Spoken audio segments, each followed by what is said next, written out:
Dice la palabra de Dios en San Mateo capítulo 11, versículo 15. El que tiene oídos para oír, oiga. Mas ¿a qué compararé esta generación? Es semejante a los muchachos que se sientan en las plazas y dan voces a sus compañeros diciendo: os tocamos flauta y no bailasteis, os endechamos y no lamentasteis. Porque vino Juan que ni comía ni bebía, y dicen: demonio tiene. Vino el Hijo del Hombre que come y bebe, y dicen: he aquí un hombre comilón y bebedor de vino, amigo de publicanos y de pecadores. Pero la sabiduría es justificada por sus hijos. Reflexionando acerca de una situación bastante complicada, acerca de el problema del corazón del hombre, en donde radica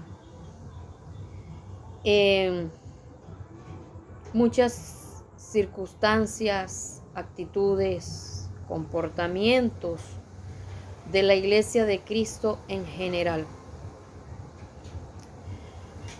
En muchos casos justificamos nuestras actitudes, nuestros malos comportamientos como cristianos, por así decirlo, encerrarlo de una u otra manera, el que no se dé fruto como un verdadero cristiano.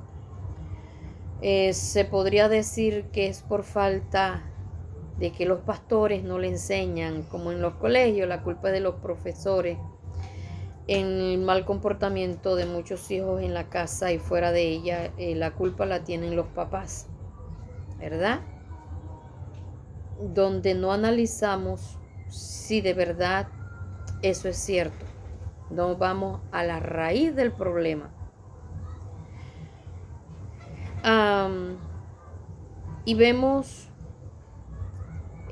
algo que, por ejemplo, yo pensé que muchas de las cosas que yo hacía, en lo que el Señor me ha puesto a reflexionar, las cosas que yo hacía o que no hacía, era por falta de conocimiento bíblico, no porque no escuchara enseñanzas, sino que no recibí discipulados que me fueran direccionando en mi vida y crecimiento espiritual, porque para cada edad espiritual hay unas enseñanzas, para cada etapa espiritual. Es más, yo acepté al Señor a los 11 años, pero a los 13 años, cuando fui bautizada, comencé a darle clase a los niños durante varios años. Eso hizo que no recibiera la clase de los adultos, de los hermanos que ya estaban bautizados, y quedaron muchos vacíos, muchas lagunas en mi vida. Cuando tuve a mis hijos, traté de instruirlos en el temor de Dios, traté de enseñarlos, de persuadirlos, de hacerles ver que Dios era bueno, maravilloso, misericordioso, que todo lo que nosotros teníamos, recibíamos, venía de la mano de Dios.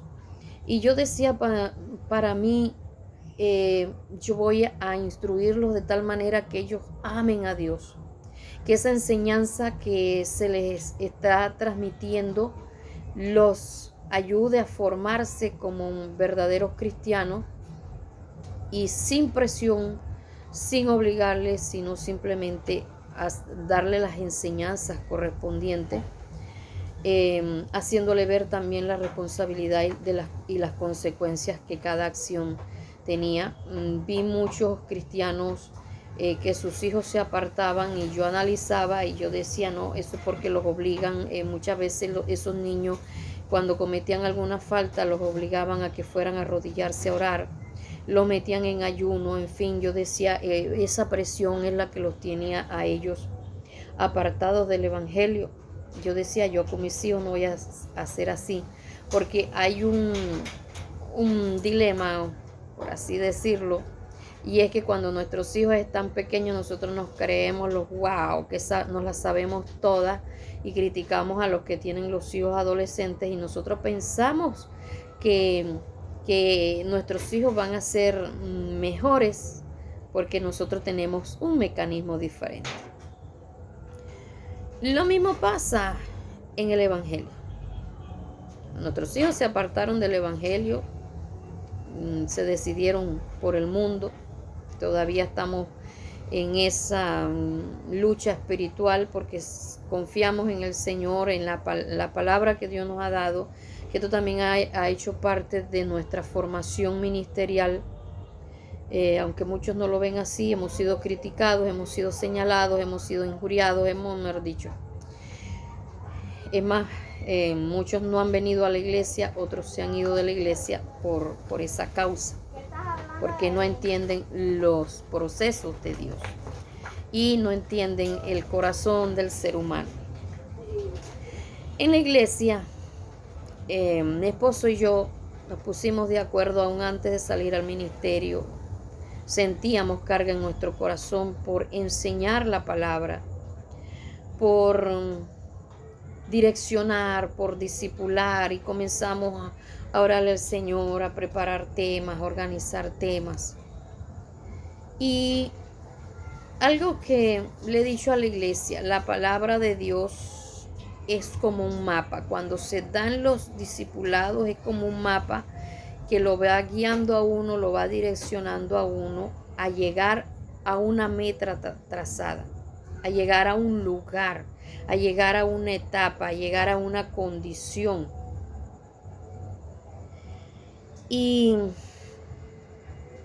vemos que a pesar de que se les ha enseñado a la iglesia acerca de la importancia de la oración, a la puntualidad en las actividades, a orar en voz alta, a clamar, a interceder, en fin, le hemos enseñado mucho acerca de las diferentes clases de oración, le hemos enseñado a cantar con gozo, con alegría, le hemos enseñado acerca de los discipulados, de la importancia de capacitarse, de instruirse, de capacitarse para enseñarle también a otras personas, a que se gradúen en cada discipulado, a poner en práctica todo aquello que se les ha enseñado, a aprender de la Biblia para vivirla, porque a veces se aprende la Biblia es para decir sí, que la Biblia dice, que criticar a los demás.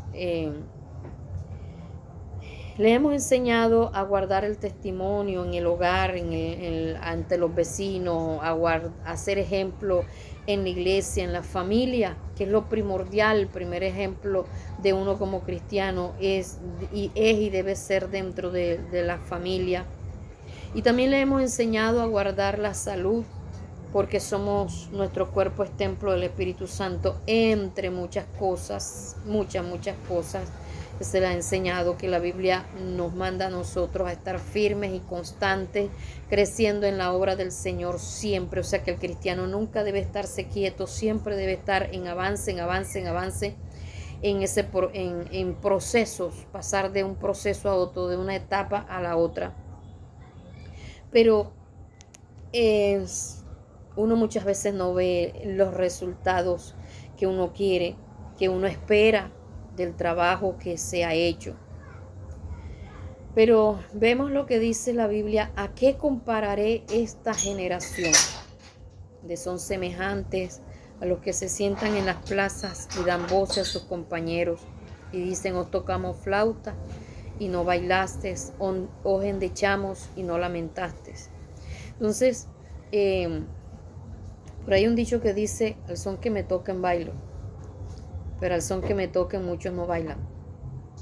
Se les guía, se les direcciona por hacia un camino, pero no, como dice uno acá, no copian, no aprenden, no viven. ¿Ya? Y vemos que aunque muchos culpan a los pastores, pero el problema radica en el corazón del ser humano, porque vemos a Judas, que tuvo al mejor de los pastores, al mejor de los maestros, y ya vemos todo lo que hizo y que durante todo ese tiempo no tuvo cambios. Vemos los resultados, vemos en lo que terminó. Mi amigo, mi hermano, mi colega, por así decirlo, aprendamos a entender que el problema radica en el corazón del hombre, en el que no se abre para Dios, en el que no se está dispuesto de verdad a entrar al reino de los cielos, a cuidar la salvación con temor y temblor, y que si esto hiciéramos, nuestra vida fuera diferente.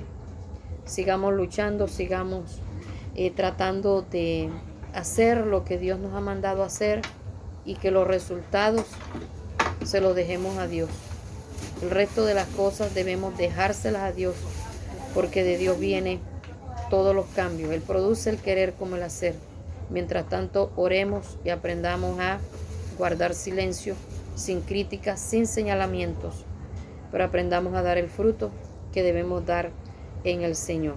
Así que Dios te bendiga. Aprendamos a mirar cómo estamos volando nuestra cometa, y dejemos de estar criticando cómo otros vuelan las cometas, porque cada persona tiene un proceso diferente, y a cada uno de nosotros tenemos que darle cuentas a Dios.